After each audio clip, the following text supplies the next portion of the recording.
Welcome to this presentation. Today I'll talk about the school management system configurations, and that is found under the menu school management. Then here we have configurations. So we shall go through each and every configuration, just a brief explanation of what they are all about and how to use them.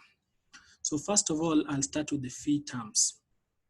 Now, if you open a fee term or create a fee term, what you have is, of course, the name, the description, and the terms of that fee. So under the terms of the fee, we set the due days.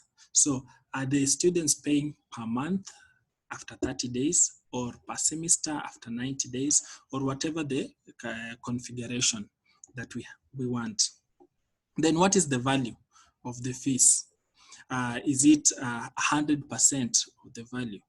That is, does the student need to pay everything at the beginning of the semester or at the end of the semester?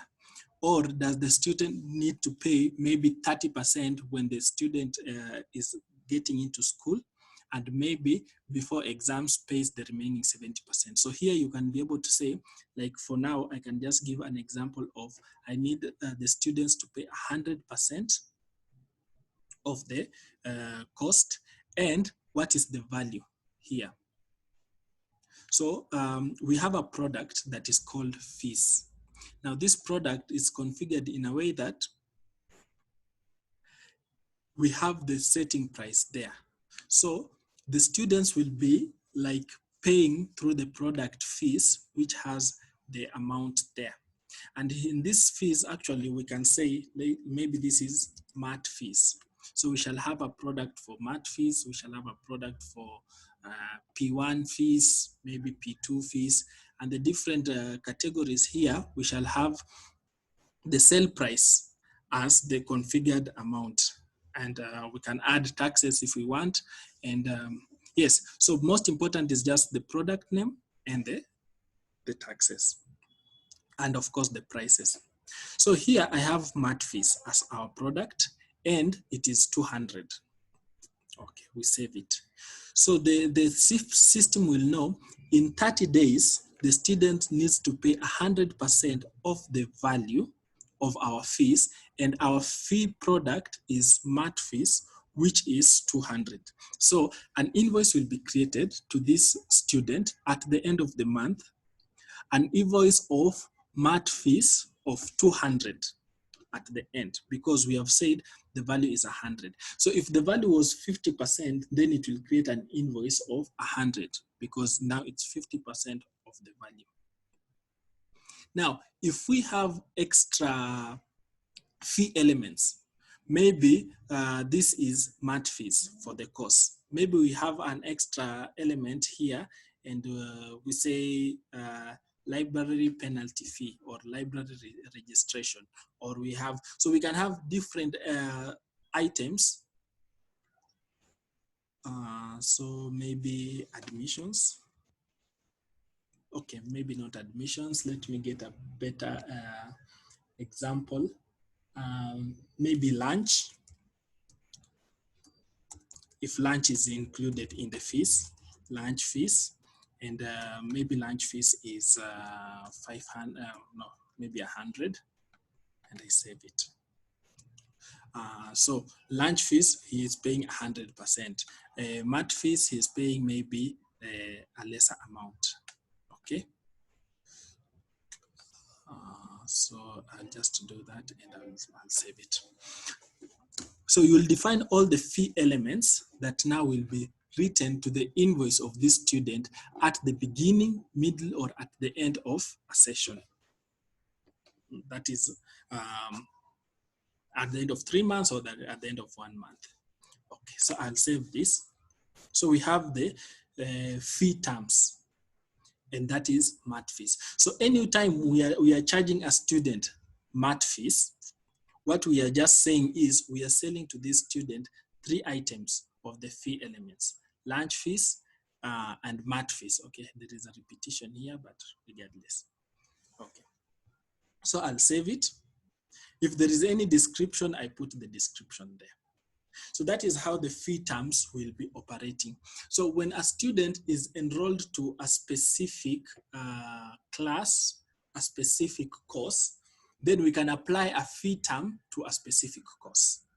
So let us look at that. So under the configurations, I'll go next to courses. Now courses here, I'll open one, you can create, but you can also open one. I'll now mention the course at which the courses being offered in the school. So for example, here I have name, which is Mat 1, which section it is. Now here I will say the fee terms.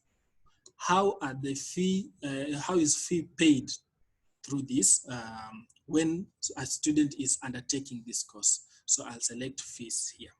And remember, previously we had seen that this mat fees has 3 elements, has lunch and has 2 mat fees of 100%, 200 and 100. Okay. Then, yes, so on the course here, what is the code of the course? What is the evaluation type?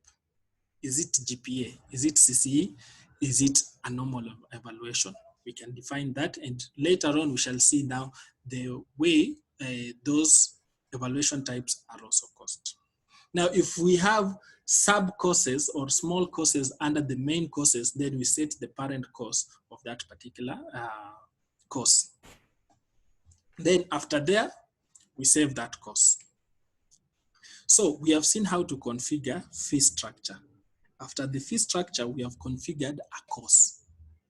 Now, a course needs subjects. So I'll go to configuration here. I'll go to subjects. I'll create a subject and explain. So for example, subject can be like English. English, then we have ENG there. Is this subject compulsory or elevative? It is compulsory. Is it theory? Is it practical? Does it have both, or there is any other? So in this one, I'll say it is theory. What is the grade weightage? Like what is the pass mark of this subject? Maybe we say 70. And is this subject a sub-subject of another subject? If it is, then we set it. But by default, many subjects are not sub-subjects. So I'll just save that subject. Okay, so I'll also create another one, maybe mathematics, and I'll say MAT, maths, and it is also theory. So we have seen the fees, we have seen the course, now we have seen the subject.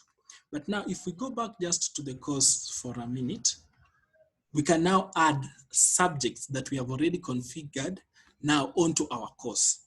So here I'll now be able to select English and also mathematics that we have just added. And the mathematics, I didn't set the weightage. I will just click on it and I can set the weightage to be maybe 70 points. Save it. Okay, so I've added mathematics. I'll also add English there and I save it.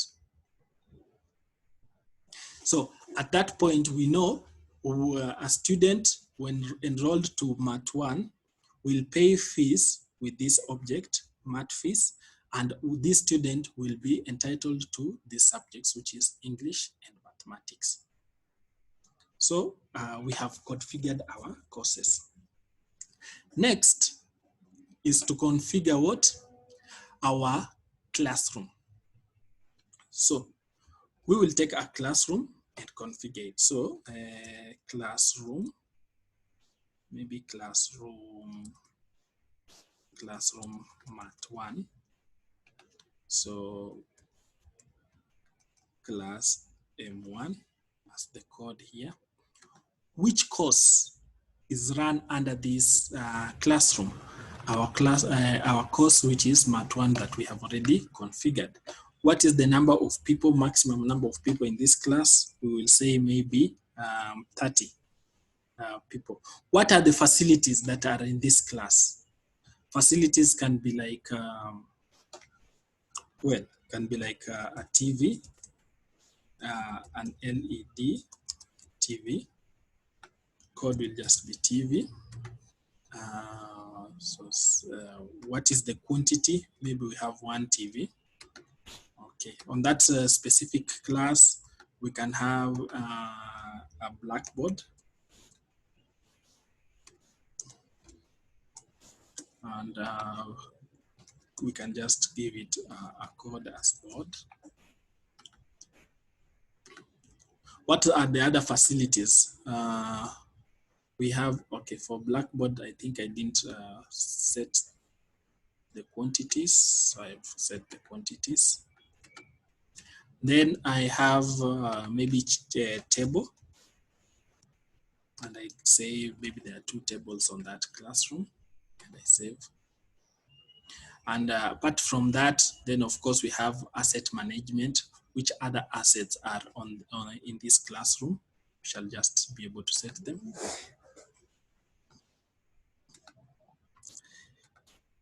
Yeah. Okay. So in that case, now we are good. We have set up our classroom. Now we move to the next stage. And now the next stage is, oh, we have not mentioned batches. Let us mention batches. Now, a batch is like a year, batch 1 or batch 2020, meaning these students were enrolled in Mat 1 class year 2020. Then there is another set of students that were